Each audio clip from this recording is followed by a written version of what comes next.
And the point is we want to get our senses under control like a yogi, but we want to do it without becoming rigid. Particularly in bhakti, it's all about the heart becoming very soft. So we do have to walk a very fine line wherein we're very controlled, but we're not rigid. Where we have a kind of an inner strength and you could say, I suppose, resistance, and at the same time, not one drop of resentment. You know, the kind of things that grow out of repression. You know, becoming very hard. You know, pushing. Let's look at this. Essentially, what he's asking is a big question that any kind of spiritual practitioner is going to have to process. How do I deal with desire? Right? How do I deal with when my mind and my senses are calling me in whatever direction that they've been programmed in you know, to follow? And I would say, well, I'll list 4 ways that we could potentially respond. 1 is indulge. 2 is repress. 3 is ignore. I like this. Okay, like everyone needs little systems, right? Yeah. 1 is indulge, 2 is repress, 3 is ignore, and 4 is resolve. Om Namo Bhagavate Vasudevaya. Om Namo Bhagavate Vasudevaya. Om Namo Bhagavate Vasudevaya.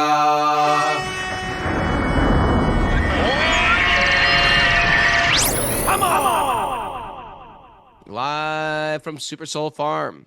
This is Wisdom of the Sages, the daily spiritual podcast with your host, Raghunath, and co-host and senior educator of the Bhakti Center in New York City, Kaustubha.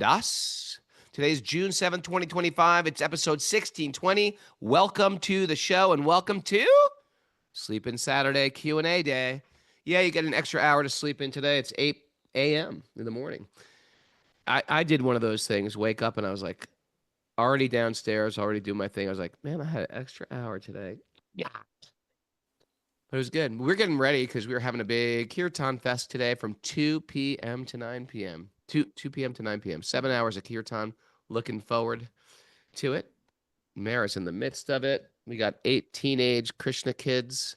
We got a lot to do today. We got a lot to do today, Kaustubha. Wow. I don't know what you're doing, but Don't give me that, Bubba. Don't even try. When everything's cool. Miss Mara, any announcements? Yeah, join us tomorrow at 8 a.m. Eastern time for our interview with Naveen Krishnadas. All right.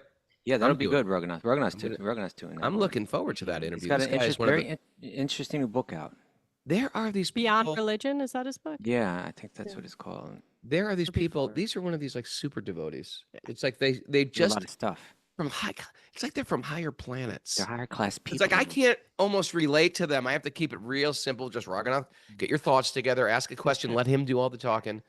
They're from like they're like higher beings who've come to Earth for the benefit of mankind. That's how I feel. All right, he's one of them. He's going to be on the show tomorrow, right? Looking forward to it. Amazing. You know, speaking of higher beings, we did this program with Ratha Swami yesterday at the Bhakti Center. You know? Oh, how was that? You were up there with a lot of big personalities. We should share that. I want to make sure that we share that on the Sage Community platform. Yeah. It's out there though. It's on the Bhakti Center's. It's on the Bhakti Center's YouTube channel. Yeah. It was great. You know, they had the Counselor General of India there, CGI. Really? Other dignitaries, but the topic was it really had to do with the relevance of, you know, what we're doing here every day. You know, the wisdom of the tradition of bhakti, you know, and how it's really relevant today. And so they were interested to hear about the podcast. We spoke a bit about that, and really nice, just a really nice time. All right. So, any way to get that, Kaustubha? Well, like I said, it's on the Bhakti Center's YouTube channel. Okay. But we'll share the link on the Sage Community platform for our members. Okay, that's great. That's great. Yeah. On a sadder note. Yeah. Shelter got uninvited to the LA Ratha Yatra. Uninvited. Uninvited. We were Does the invited. word King Nriga mean anything to these people? We were invited. We made all these plans. We booked 3 extra shows so we could sort of volunteer ourselves at the Ratha Yatra. And they said, "What are we 3 doing shows here?" I really sort of wasn't excited to play just because I'm a little exhausted from playing shows. Okay. Just so we go to LA and play. Yeah. Can't do it. What happened? Yeah, I think it just got sort of, the organizing committee are just like, I don't All know. right. If Well, they it's have our their. thing. Let's. You know not, what? I accept it as Lord Yeah. Jagannath's desire. There you go. That's right. But- That's right. You see, you could get. These are good people No, behind they're it. good you know? people trying to figure out how to They're serve trying Krishna. to do. They have their idea of what's right, and nothing. You don't have to take it personally, right? The last time we played there, it was not on the main stage. The main stage is like very classical, traditional. Now they were going to put us on the main stage. Even There's a even lot of old conservative ladies and Raghunath. gentlemen there, right? Indian people. They're going to There's a freak lot out. Yeah, a lot of 75-year-old Indian people going, oh my People God. start moshing. They are moshing in the Lord Jagannath's. What is this mushing? this? I remember Raghunath, like 1981 or 82, 83. These Yeah. Rock Against Racism shows in Central Park. Yeah. And, it was like nobody knew. They didn't know. Nobody knew the word mosh. Mosh pit, that was just only we knew what that. This handful of people knew what that Yeah, it was. was mosh was an underground word for New Yorkers only. Yeah, actually, it comes from the Jamaicans. It comes from the Jamaicans. Yeah. The New York hardcore scene sort of, upcycled it. Yeah, and so when these Rock Against Racism shows, everyone's like, oh, you have this like folk singer out there, they're singing this Yeah, song. and then a bunch of like lowbrow characters from the Lower East Side show up. Well, then what happens is, but they're all kind of like open-minded people. Say, okay, let's see what these young punk kids are into. Yeah, they're against racism. Let's hear their music too. And then, like from the first chord, like just the absolute piss- chaos ensues, and people are running in every direction. So we wouldn't want that to happen at the Ratha Yatra. It could be. I get it. So anyway, back to Ratha Yatra. Wisdom of the Sages, though, is going to be there. Okay, good, because I booked my tickets. And we're gonna talk about a program we're gonna do at Veda Yoga. Kaustubha is gonna do a really nice class Friday night, Oh, I'm looking forward to that. and Saturday we're doing all day classes, Sweet Baby, yoga classes, kirtans, everything. Maybe we're gonna everyone do those goes and takes lunch at the restaurant together, that kind of thing. Maybe we did that last Can't time. remember how we're gonna do it, but we're doing it. Okay. But that's how we're doing it, and we're gonna get more info on that, and then we're gonna have a nice booth So that's in August. kirtan That's at that's LA Ratha Yatra. We're gonna have a booth in the kirtan LA Ratha Yatra. That's August 4th.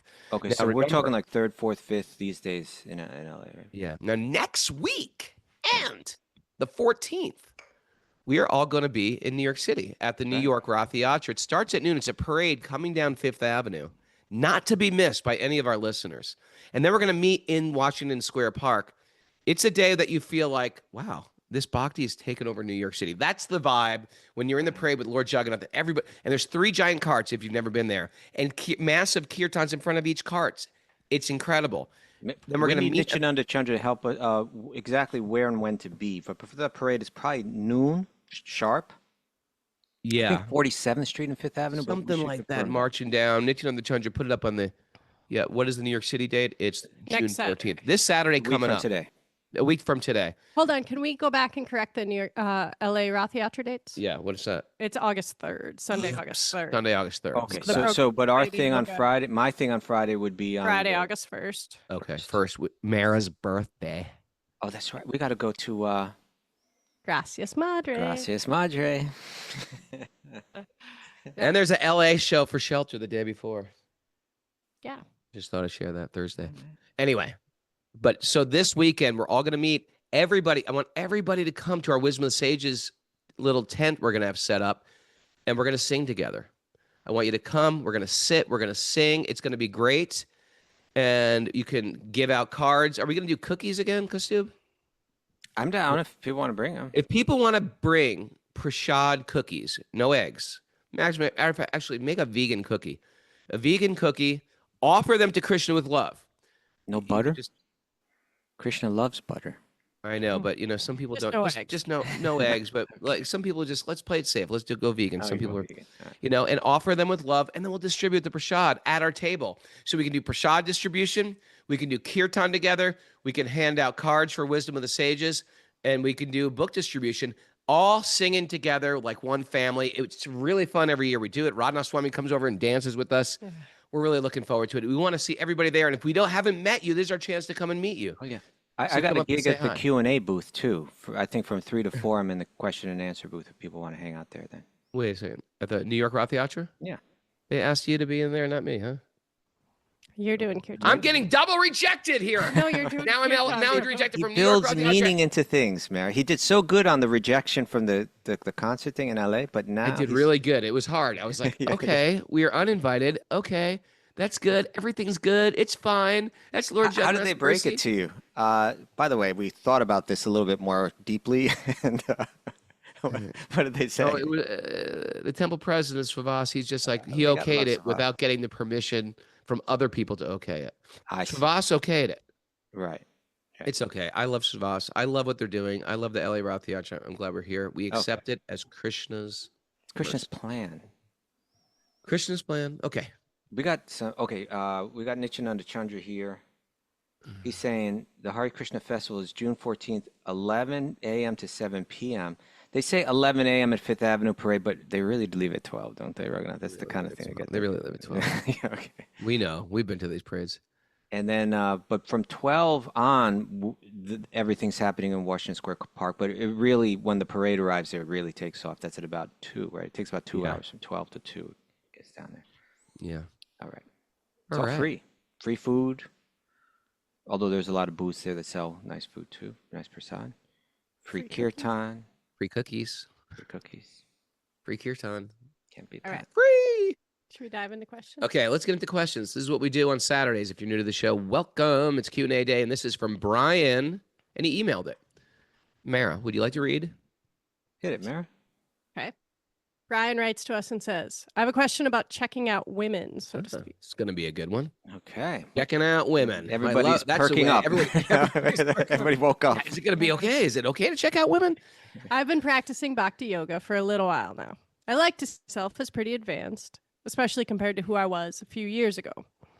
In most cases, I feel very much above the lower vibrations, and I don't actively pursue sex life or really have much desire towards it symptomatically due to my bhakti practice. No good. But Sounds like he's very evolved. I But still find myself checking out women all the time, everywhere. hold it. You sound. Whoa, wait. Wah, wah. That sounds. I think I get what it sounds All like the time, All the time, everywhere. Okay. Okay. Fathers, hide your daughters. I'm Brian's doing in really town. great, but I'm checking out women all the time, everywhere. I'm doing really good. I'm really Kṛṣṇa conscious. But I think I know what he means. You It's know fine. what? Yeah. I appreciate your vulnerability, Brian. Me too. We get it. We're Yeah. embodied. And my eyes are still very much a sucker for the attractive features of the female body whenever I pass by a woman, especially with a low-cut top Okay. Hold it right there, Brian. We don't want to hear what else. Getting graphic. or a short skirt who is superficially attractive. My eyes almost 100% of the time go in that direction. Okay. Officially, I like how he puts that super. I guess all attraction. No, I guess there's deeper attraction. No, sometimes I think he means the beauty is Yeah, superficial. the it's act- surface level. external beauty is. It's not like because like, look, I baked some bread. Oh, that's attractive. Oh, is that what? That's why you're attracted to Mara. Here's some bread. Well, that is attractive. I mean, there's many layers of attractiveness. You Fair know. enough. I- Fair enough. Yeah. okay. I'm externally. I'm superficially attracted. I'm also superficially. Please I want understand you to that I'm know. superficially No, attracted. she's gonna get her feelings. You're not superficially attracted to me. Come on. All right. Continuing with Brian's question. Mara gets dragged into all this. Poor Mara. She said she was thinking, I'll just read the question and let them deal with it. Yeah. But no, you're caught up in it, Mara. All right. I mean, wouldn't it hurt her feelings if I was saying I'm not superficially attracted to you? I'm just, I'm the deepest way I'm attracted. The external ways. Just continuing with this Okay, let's question. keep it moving. I've had people say that. Yeah. Brian A says, lot of people would prefer to be superficially know, I attractive. All right. I remember I was dating a woman and I was like, well, what about your previous boyfriend? He's like, oh, our relationship was just purely sexual. It was just a 100% wonderful sexual. And you were like, why couldn't we be more like I was that? like, oh. I guess we all have a desire to be attractive. We little want to be bit. like Krishna. We want to be Kṛṣṇa. We want to be in our own illusory rasa dance. I think that's what happens. Yeah, we want to be we want to be admired for our beauty. Imagine if I was to say I have no superficial attraction for you whatsoever. I'm just attracted to you on the deepest level. That would be horrible. Okay, let's keep it. Merritt doesn't Moving on with Brian's want to question. respond to this even. He writes, I love opening the questions with this one. Thank you, Brian. I'm not talking about gawking or being creepy. No, Okay, I'm that's just good. talking about Gawking, yes, but not being creepy. Maybe a little cat calling, not too not much. cat. He doesn't cat call. He just looks and looks away.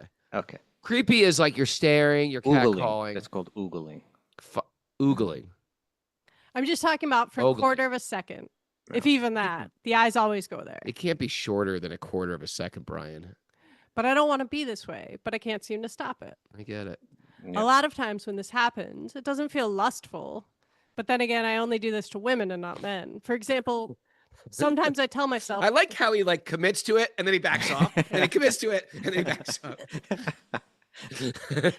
for example, I'm with It's you, honesty. Scott, It's his though. honesty. It's He's honest. trying to be honest. He's like, look, I'm not a creep, but you know what? I'm a little creepy. a little. It's not creep. It's just like we're embodied beings. I get it. All right. For example, sometimes I'll tell myself that I'm admiring something beautiful, just like the way I'd admire a beautiful flower or a mountain. Yeah. I'm not sure if there's a non-lustful way of looking at a woman's body as a heterosexual male, Okay, but and we can this discuss is the that. important part. We can discuss that. But is it a deterrent to spiritual life to have wandering eyes like this? Mhm. I feel like a lot of this has to do with lifelong conditioning that's deeply rooted in my brain, but I don't want to objectify women. And I want to somehow purify my senses even more, but I still seem to be kind of stuck in a little bit of this mode. We get it. Okay. Is there any advice or anything you could say? Any thoughts would be appreciated. Is there anything we could say? Volumes and we could- volumes.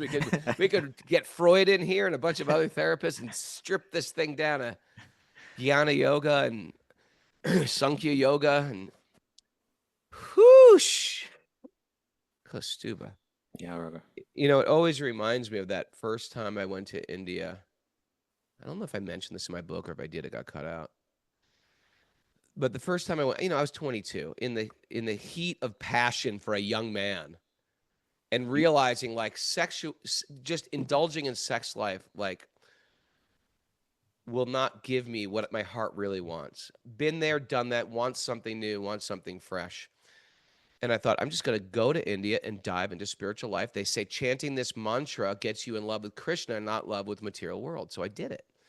I went to Vrindavan, and this was also at a very innocent time of India.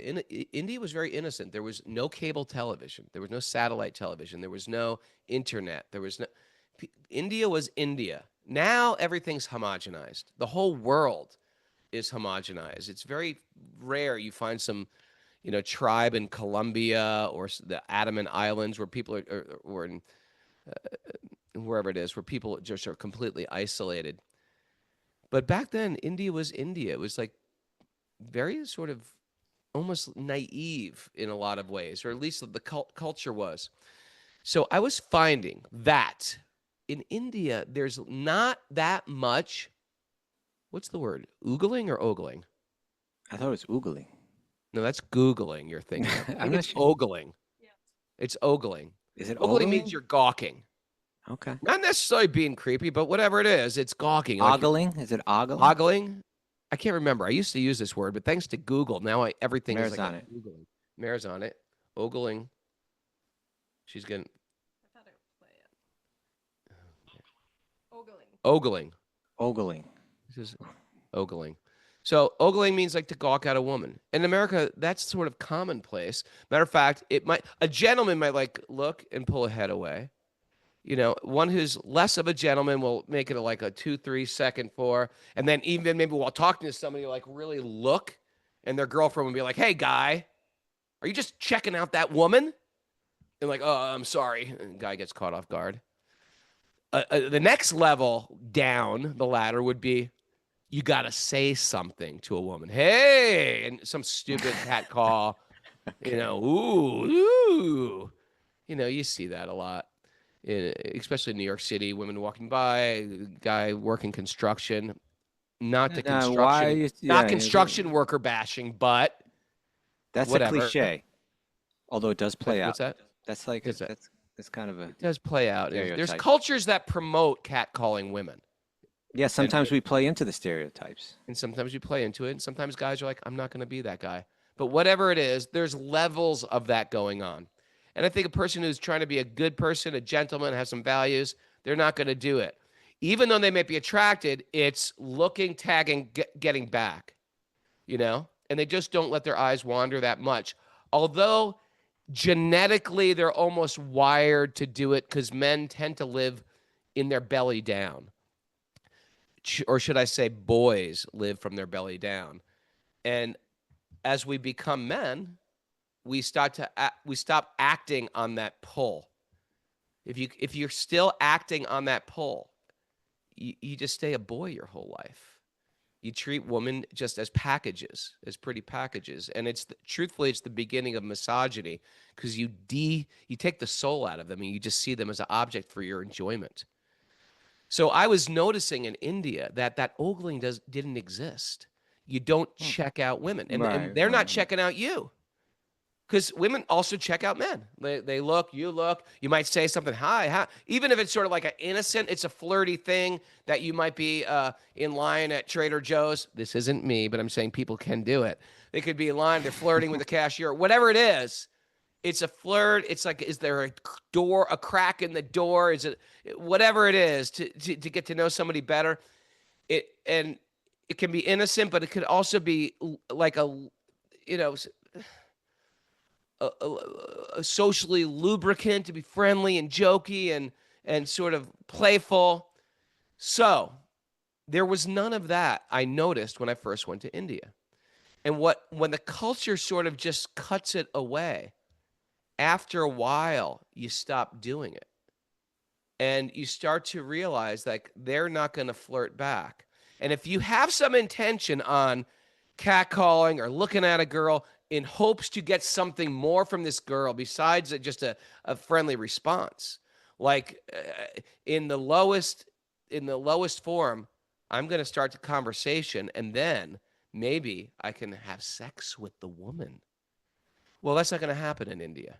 In India, if you want to have not going to happen in America 99.99999 times. You'd be surprised. Well. You'd be surprised in cultures where there is, quote, free sex. It's not going to happen all the time, but some guys do that so much it becomes like a numbers game. And they just keep doing it and doing it and doing it because there is one person who has their aura wide open, and next thing you know, they give you I think more accurately, there's some guys that are attractive enough that it works, but for the vast majority, you know what? Some people, also some women, are weak enough that I'll give my number to this random psychopath. Okay, all right. Potential psychopath. All right. I'm serious. People do it all the time. Okay, Rogan. Anyway. Yeah. Anyway, I was in a roll here. I didn't mean to interrupt. I'm sorry. It's okay. It's okay. It's something. So anyway, you get in to India that wasn't happening. In India that wasn't happening. Oh, I was going to say that if you want to have sex with a woman in India, first you got to meet their father, then you got to meet their brothers, then you have to marry them, and then you can have sex with them. Like that's how it goes. That's called civilization. That's called the civilized culture. Yeah, right. You know, and now we've just and you know, as much as people might say, "Oh, Raghunath, you're so uptight," the fact is, something as sacred as sex, we've made it very cheap. We've made it disposable. You know, we've cheapened it down to nothing. And previous cultures kept it a thing of value. And there is something more than a physical exchange. There's more than an emotional exchange. Sex is something very high, and it is something very sacred. And we've turned it into, like everything else into this culture, we've cheapened it. And we can blame Hollywood. We can blame our own lust. We can blame like philosophers and influences of our time just saying, yeah, just go for it. It's great. And feel, don't inhibit yourself, whatever it is. We've cheapened it. So I get it. We're in a culture that endorses gawking and ogling. And then, of course, they tempt us. And if you cross the line, then you're a pervert. Then you're a creep. Then you're all these other things. So I started noticing about myself in that culture, in that paradigm, in that bubble. I stopped looking at women because there was no end game. They're not looking at you. You're not looking at them. And I noticed something very interesting happen. What? I noticed that the burden of lust was lifted from me. It sounds weird because flirting sort of sounds fun. She laughed at my joke. I laughed at her joke. I made another joke. She laughed back. And this like sort of playing is fun. Then imagine it, or if there was even more flirting, if she like blows me a kiss, that would be more exciting. All that excitement is just excitement to go somewhere else. Kama means desire that's not necessarily fulfilled. It's a hope to enjoy, but it's not fully enjoyment. It's just mental enjoyment. You know what I mean? Yeah. So in that lust, in that gameplay that's going on between man and woman, or man and man even, or whatever it is, it's a buildup, but it's not fully enjoying. So what happens is once you stop playing that game, lust becomes lifted from you, and you feel like, and this is how I felt. I was like, wow, this chanting the Maha Mantra is so powerful. I'm not lusty anymore. You stop looking at women, they stop looking at you, and you feel free. And it was the first time, since I've gone through puberty, that I was like, I feel like a free man. I'm above lust. I've been chanting this mantra now for a month, and it really works. And the mantra does work, but our conditioning and our genetics are so powerful. It's going to take a lot more.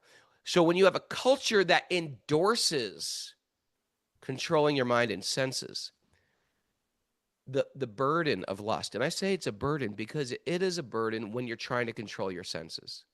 When we're not trying to control our senses, it seems like, hey, it's a fun culture. Everyone's just fooling around with each other. We don't even notice those things. And culture nowadays is like that.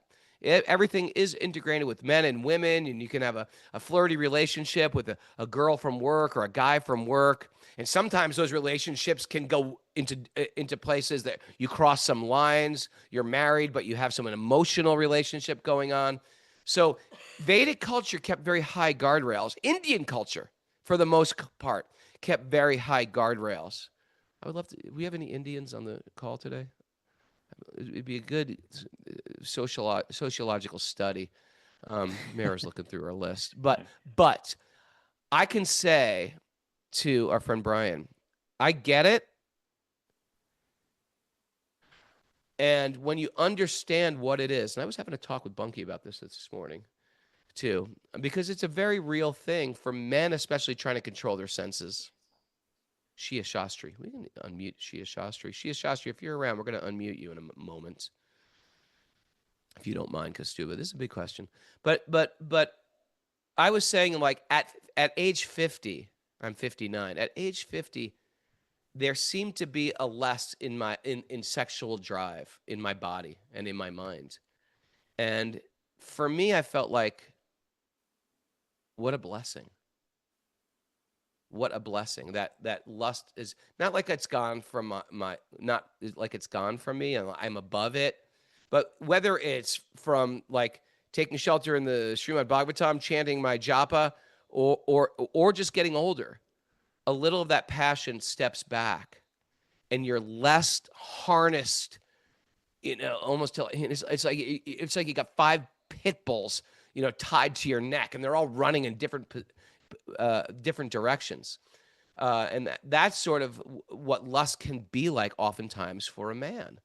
And so I feel like there's a nature that pulls back a little bit.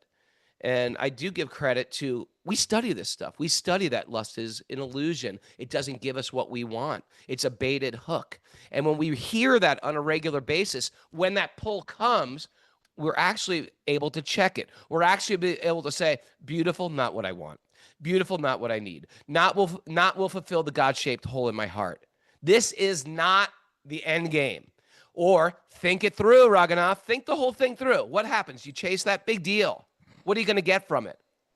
And in that, like, training of the intelligence, the noose the noose loosens a little bit. Do you mind if I and so do you mind if I unmute Shia Shastri? Go right ahead. Shia, are you there? Shia Shastri. Okay. No, she's got a little baby. She's taking care of the baby. Okay, Shia. Because sometimes people coming from India, they have this idea still there. The remnants of that culture. Do you want to comment at all what I was saying? I want to be the commentary on my commentary, Kaustubha, or just want to tell me what you're thinking about this? Well, Brian asked, is it a deterrent to spiritual light to have wandering eyes like this? Yes, it is. Right? Yes, it is. Yes. Yoga always involves getting control of the senses rather than being controlled by them.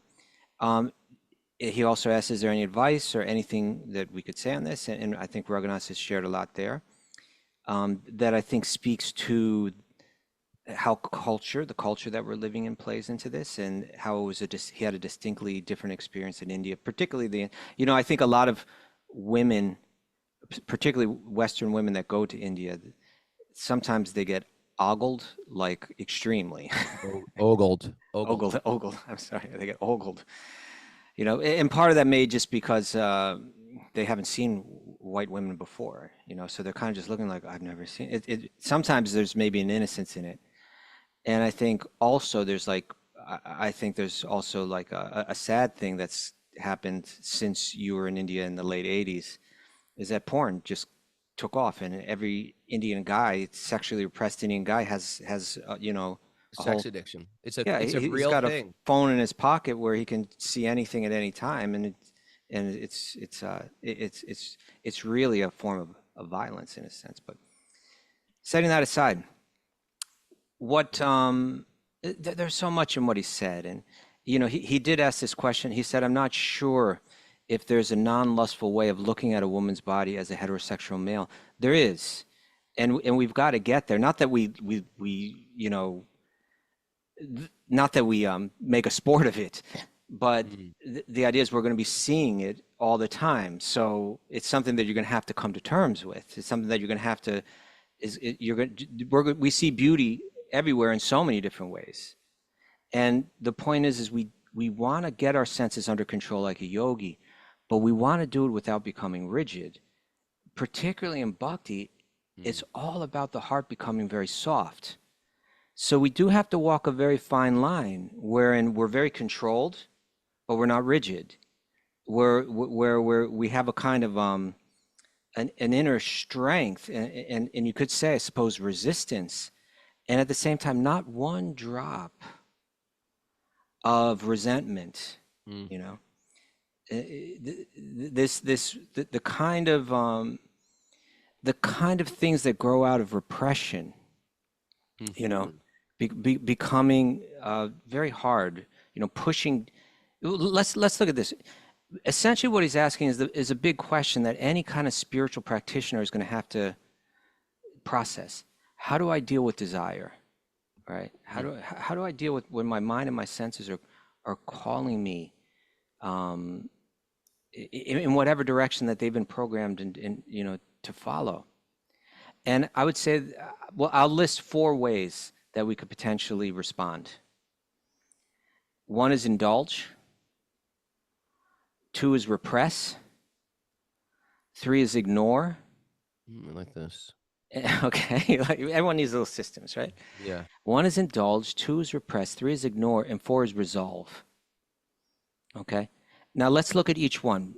Indulge, right? In other words, you're walking down the street, you see an attractive form, right? Cat call.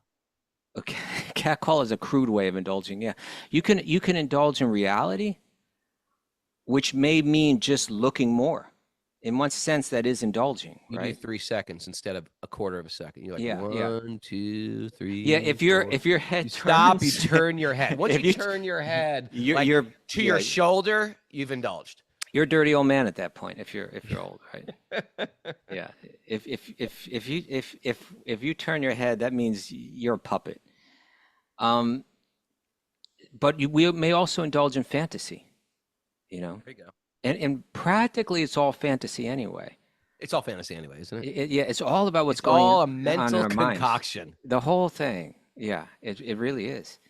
There's that, of course, there's that um, very, what's the word I'm looking for? Graphic story told in the realm of Vedanta of this man who was so attracted to a young woman, and he said, "I must have you, I must enjoy you," and so on. Your beauty, and she Oh, said, "Oh, you know what? Give me a week and come back, and that's a famous story. you can enjoy Shelter my used to beauty." tell that on stage. Yeah, A liquid beauty story. the liquid beauty. So what she did was she took purgatives. Yeah, she said, Come back. you want my beauty? Oh yeah, you can have Want to me. You enjoy can my have beauty? all my beauty next week. Come back in a week.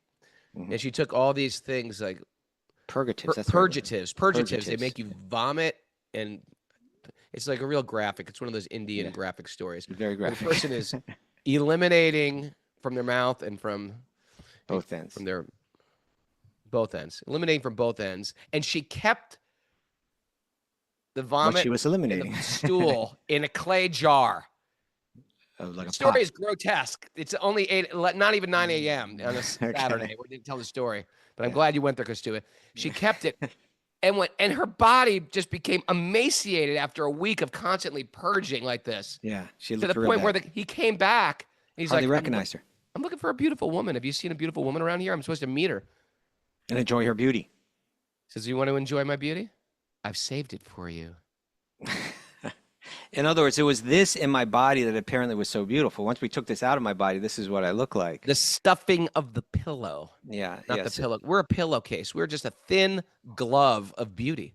yeah. So what was the beauty he was searching for? We also tell that story of, I mean, there's so many, it's too much to get into right now. But my point is this. If you indulge in fantasy, essentially it's the same thing because it's just whether it's the dream or the dream within the dream, whether it's the virtual reality or the virtual reality within the virtual reality, this material enjoyment is in one sense a mental concoction. It's something that's going on in the mind. So whether, there's some kind of enjoyment that we seek in sexual fantasy that has something to do with our trying to be that all attractive figure.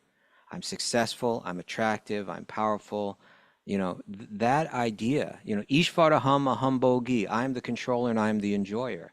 It really goes to the core of our material existence and the fantasy that we're trying to live out here. So one way to do it is to indulge, and indulging won't, two things. It won't satisfy the desire, and the second thing is quite the opposite. It'll just inflame it. Now the second thing to do is, therefore we're meant to repress, push it down, pretend it's not there, right? That can be very problematic, and what happens, and even many people within the realm of yoga, and we've seen many people within the realm of bhakti, they try to do this, and it really becomes a realm of fear and shame and anger and resentment, and really you're going the exact opposite way that we're meant to go. Rather than softening your heart, you're becoming very rigid and judgmental and cruel, and it's not a pretty path, and it's not a successful path. Now, the third thing we said was ignoring the desire. Now, ignoring is an interesting one because on the short term, it can be a very useful tool, right? My eyes want to go here, I'm going to ignore their desire. Nope, I don't listen to you, right? It's not like there's some, it's just kind of a way of gaining control, right? At least temporarily. Right now, I'm not going to look. Right now, I'm not going to think this way. I'm going to move on, It can be an effective tool, but ultimately, it's got to go deeper. Ultimately, the desire has to be resolved. And resolving it means really examining, where is this coming from? Why do I have this desire? What is if I really try to understand who I am and what I'm doing in this world, what is the nature of this desire?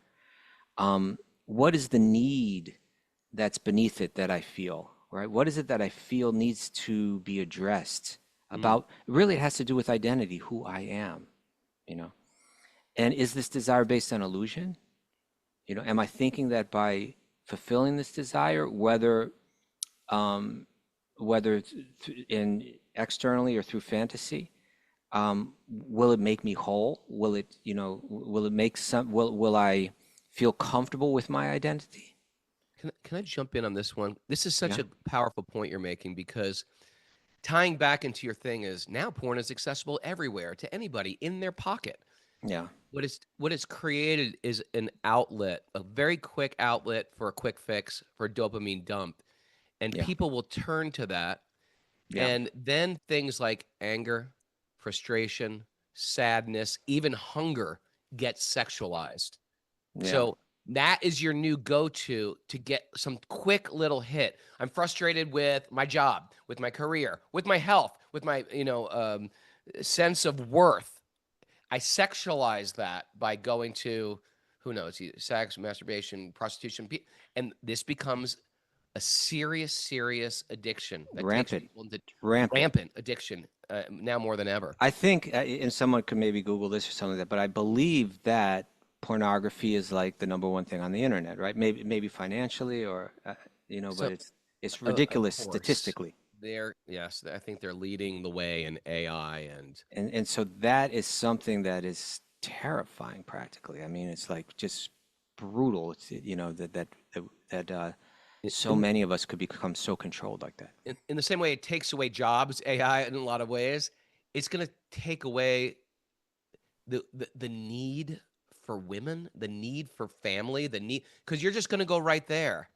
And if you do say, no, I do want a wife, I do want a family, you are Yeah. setting up that family for disaster unless you can control that addiction. I also believe statistically they say like there's less dating and maybe even actually less sex.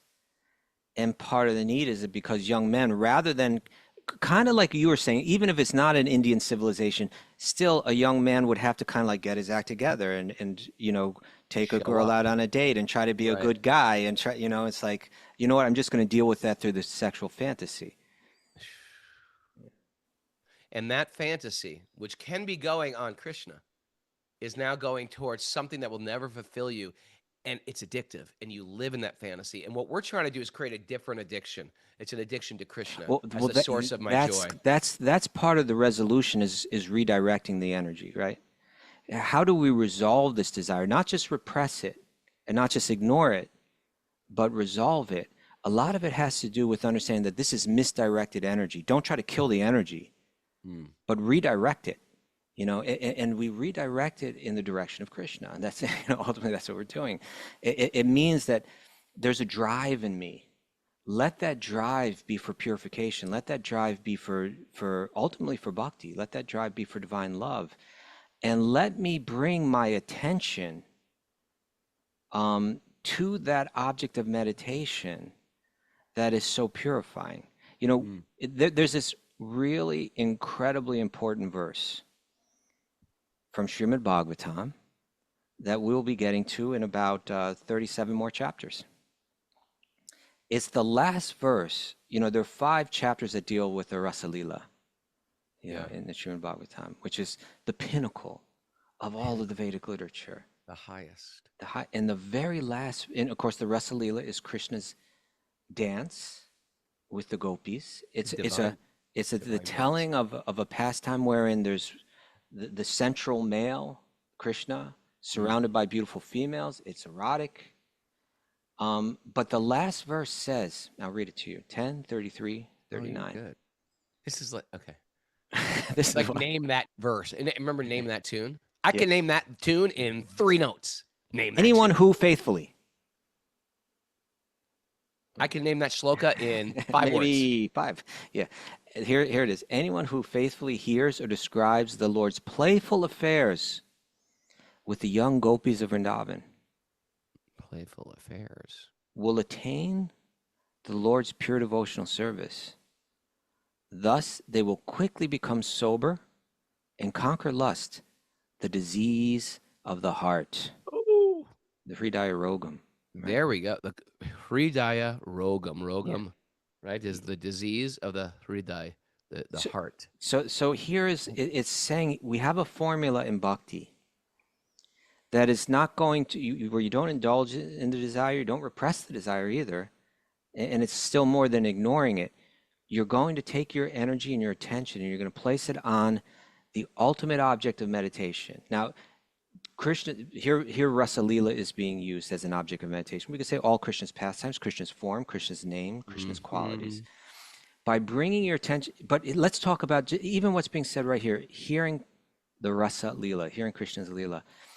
On one hand, it's purifying because it's just, we've been talking about this over the week, right? Even if you meditate on Krishna in a mood of anger or hatred, it's purifying.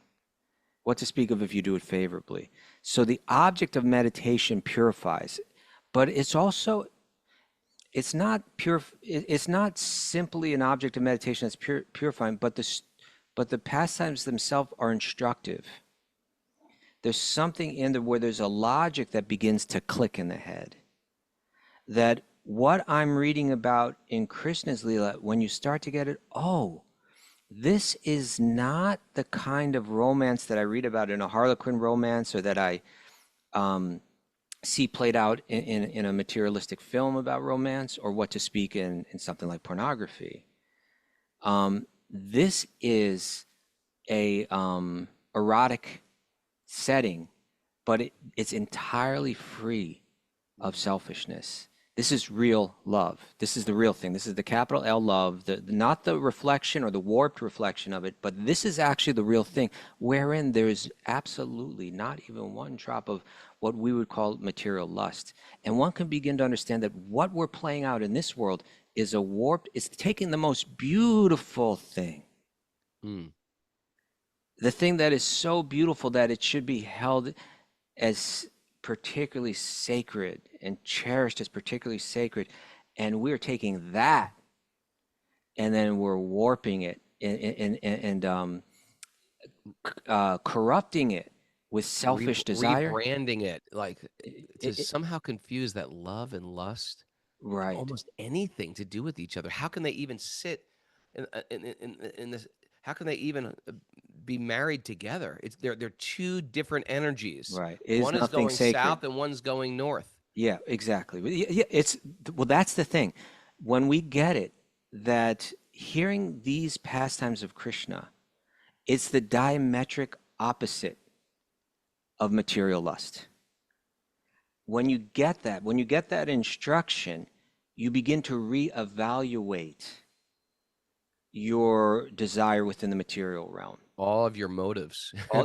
Yes. And that's why, and I believe that's why when Yamunacharya says, who was a king, right? Yamunacharya, King became a sage. He was a saintly person, but when he became king, he just became overwhelmed with the opulence, the wealth, the women, et cetera.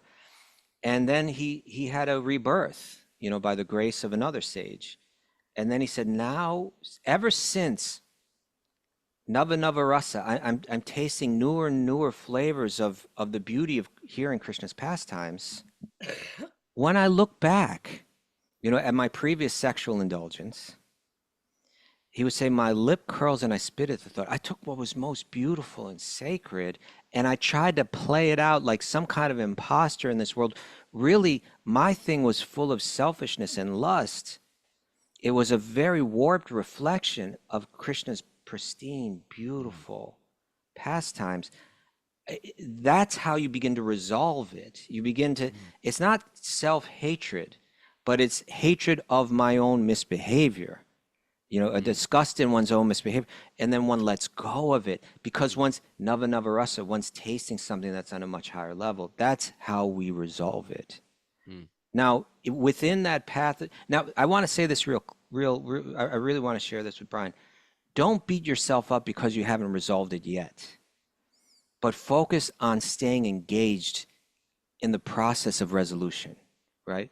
Enter the process of resolution. Understand that for it to fully manifest is going to take time and special blessings. But be determined to stay on that path of resolving your material desires. Engage in some ignoring. You're going to have to do that along the way as a tool. Don't put yourself in places where that lust is going to be agitated. But he's just walking down the street. Well, I'm not, but there's other things. It needs a lifestyle plan, truthfully. It's for sure. You know what I mean? And with me, there were certain choices I made that protected me from that. Especially a lot of the people we're dealing with are not monks. They're not going to go home to their ashram and talk with a bunch of other boys who are going to frown upon talking about, oh, did you see that girl over on 14th Street? Well, there you go. Yeah, So that's you have important. to figure it out because you guys are in the world and you got to figure out, okay, who am I associating with? I mean, I would make deliberate choices where I'm going, and this, anyway. No, you're right. Who we associate with, especially the men that we associate with, we need to. When we were trained up as brahmacharis, as monks, Yeah. we But I were even- we were indoctrinated, right, with this classic teaching of brahmacharya that's outlined in Srimad Bhagavatam. It says there are 6 ways that the brahmachari what's the word I want, that does not engage sexually, Yeah. right? One is thinking about it. One is talking about it. And you know, they're called smarnam, thinking about it. Yeah. Kirtanam, talking about it, right? We do the exact same things, but we do them with Krishna as the object. Right. We sing the glories of sex. Yeah, so Oh, yeah. Whoa, yeah.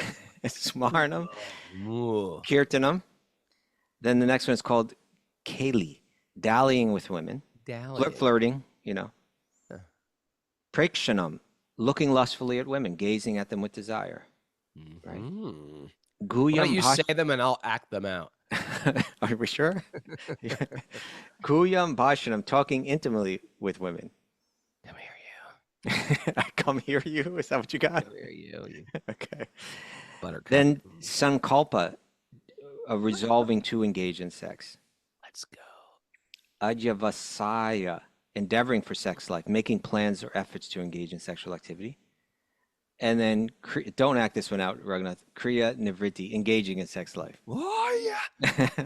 Okay. So, but the point is it's a fact. We were given as brahmacharis. It was like this was a central part, right? We're celibate, but we're not just like it's not just number 8 that we don't engage in. It's all of them. We're not going to talk Right. about this with each. But it wasn't saying just repress it. It was saying take that drive, redirect it, sublimate it, use that energy, direct it towards Kṛṣṇa, the ultimate purificatory object of meditation, and you'll be able to get this under control. And I'll say this because I think he's looking for practical stuff. What he's doing is the right thing to do. In other words, if you are, don't, it's the most, on the material level, it's the most natural thing in the world that your eye is going to want to wander. If when it does, you regain control, and even the Bhagavad Gita says this, right? What is it? Yato nischalati manas chanchalamastheram. That it's here, it's talking about the mind, but basically it's because the mind is satisfied. There's this one part of the mind called the manas that says that form is really satisfying, and the senses follow the direction of that mind. Now, if the buddhi, your intellect, says nope, I'm getting this under control, then you're engaged in yoga when you control it, when you keep bringing it back. And that's going to be something that you may just have to keep controlling until a much deeper level of Krishna consciousness, a much deeper level of attraction to Krishna arises in you. So keep controlling it and keep working to that resolution through bhakti, where you're able to just spontaneously, your senses become yours rather than the property of your misprogrammed mind. And that will come. We're going to be patient for that, you know. But again, don't beat yourself up for not being fully there. Keep controlling your mind and senses. Don't become a repressed, rigid creep, because that's another type of creep. Yeah. But stay engaged in the process of resolving the desire, and then you're doing well. Brian, write me. We'll work on a plan. We'll work on a game plan. Okay. Right. It's a real thing. And people need game plans. And everybody's life is different, and their Yeah. material situation is different, their workplace is different, where they live. Where you live affects that as well. If you Sure. live in a city, you're seeing hundreds of thousands of different bodies every day. It could be too overwhelming and too overstimulating for some people to find any peace. Yeah, you live in New York City. You walk down one block, you might have to control your mind several times. Yeah. It's like but it's part of the practice. Truthfully, you live in the countryside like this. She's got like one beautiful woman to look at. Right? Who would that be? It's Miss Mara. Oh, there we go. Yeah. Otherwise, you see a superficial goat level walking or by, on a the chicken walking by. Our peacocks are beautiful. Our peacocks are beautiful. But the idea is that it's overwhelming stimulation, and to have that on a regular basis, it screws with the mind. What and to truthfully, speak of when, yeah. some minds can't tolerate living in the city. It's too much for them. Kaustubha's like, he grew up with it, he's used to it, and he learned how to control his mind within it. But some people, it's too overwhelming, and I've seen the cities break people, and they can't, the environment itself, they can't rise out of that environment. So sometimes people have to make a cut. I can't go here. I can't hang out in these places. I can't hang out with these people. Right. That cutting is important for their evolution. And you actually probably already know who that is, where that person, place, or thing is in your life that you have to let go of. And it's very real. But there's game plans how to work with this. Okay. Huh? What are you going to say? How do I do it? No, I was just me. Yeah. Was I saying that? I don't know. I thought you were about to. No, I was just backing you up. Cut it. You gotta cut it. Oh, cut it. Yeah. Gotta have some strict rules. We've said this on the show before. Pornography, that is a 100%. You draw a line in the sand and you don't cross it. You can't cross it. And if you have problems doing that, you need to seek help of a 12-step, a bhakti recovery group or men's group or something like that. And then a serious practitioner has to learn. I never indulge in looking at, in ogling. Ogling. I never indulge in ogling. I never Google women or ogle women. I don't Google pornography. I don't ogle the form in general. You just like you're saying, when your mind is looking at a real woman, you're going to get these forms are going to come to you in so many ways just on your computer. You have to learn to, not go there, not take the bait. You don't take the bait. That's it. Yeah. You don't take the bait. You don't take the bait. Don't take the bait. Don't be a dumb fish. But don't get repressed and then start to resent women. You see, that's the other thing. Right? That's the other thing. Thanks, everybody, for joining us on the sex episode. Lust episode. Maybe if we promote it that way, we can get a lot of hits, right? Yeah. The sex episode. Wisdom of sex. Hey, everybody, October 28th or October 29th, pilgrimage to India with me in holy places. We're going to do that. Go to my website, Raghunath.yoga. Also, if you want to see whatever else is happening at Super Soul Farm this summer, good stuff. Me and Lori Pag have a retreat. Cindy and Bobby have a retreat. Bobby Marchand has a women's retreat. What else? Jai Yoga in Brooklyn's doing a retreat at the farm. We got a lot of great stuff, and today is Kirtan Day. I wish you were here, Kaustubha. But we will see you next week. Everybody, New York Ratha Yatra, please do not miss this event. If you do miss it, or if you're a Californian, join us in LA at the Los Angeles Ratha Yatra August 3rd for the parade down Venice Beach. Really nice. And a big You're party. You're going to do a show on the Thursday in LA before? We're going to do a show on Thursday. We're doing a show Maybe I'll come along. You come. We're going to do a show with 7 Then Seconds. Gracias Madre on Friday. Yeah. I'll be booked on Friday.